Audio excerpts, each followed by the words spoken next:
devastation has been tremendous with the case rate and the death rate that has affected the Native Hawaiian and Pacific Islander community. It's just been tremendous.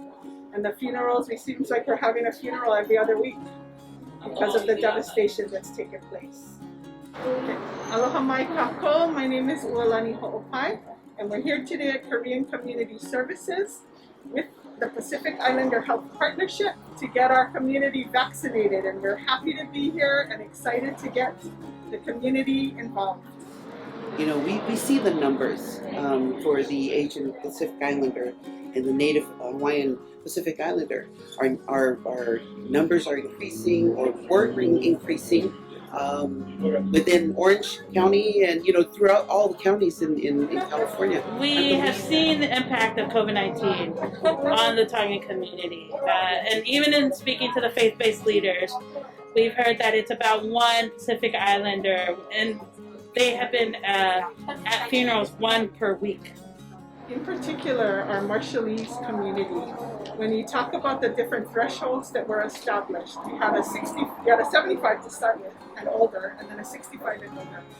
For some of our community members, they don't have a life expectancy of that. So when you have these thresholds in place, you exclude us because our people don't get to be that age. So that's been a tremendous blow to our community, and like I said, initially we weren't even able to participate because of those thresholds in place. So that's one of many, you know, examples.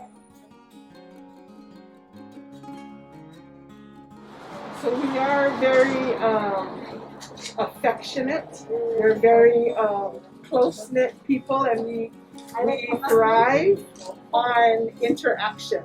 And so with these times and having to restrain ourselves has been very, very difficult and even depressing for many, that they weren't able to have the interactions that we're used to. And so the compounding of that is even worse, because when we're in our funeral settings, again, if you don't show up, it can be construed as disrespect.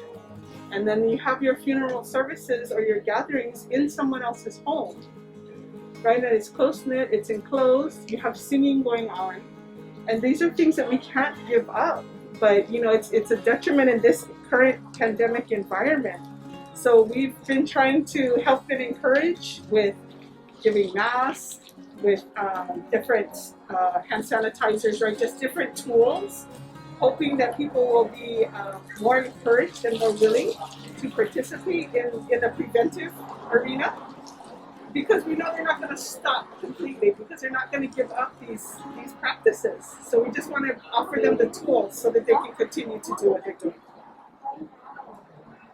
We're excited about having the opportunity here today to be able to bring our people in an environment that they're comfortable with, and that a group of us are all here. We're playing music. We're having our religious leaders here in particular today as the influencers in the community.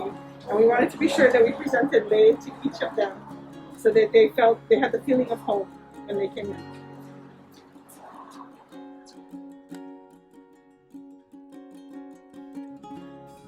So we understand in the Tongan community the importance of family and our culture, and to uphold our cultural values. In order to do that, we must be protected.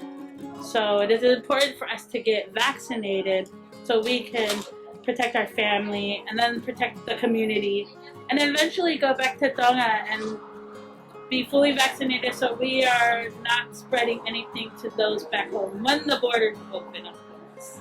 In California, I believe that if we get vaccinated, we can probably come to, you know, a feeling of normalcy again, you know, and we want to get our family members protected. If we love our loved ones, we need to come and get vaccinated, get back to normal. You know. We lost my dad on January 8th due to the virus, and it's been, you know, an absolute big loss for our family. So being here today, getting vaccinated is it's pretty much giving back to not only the community, but to the world, and it's, you know, it could probably save someone else.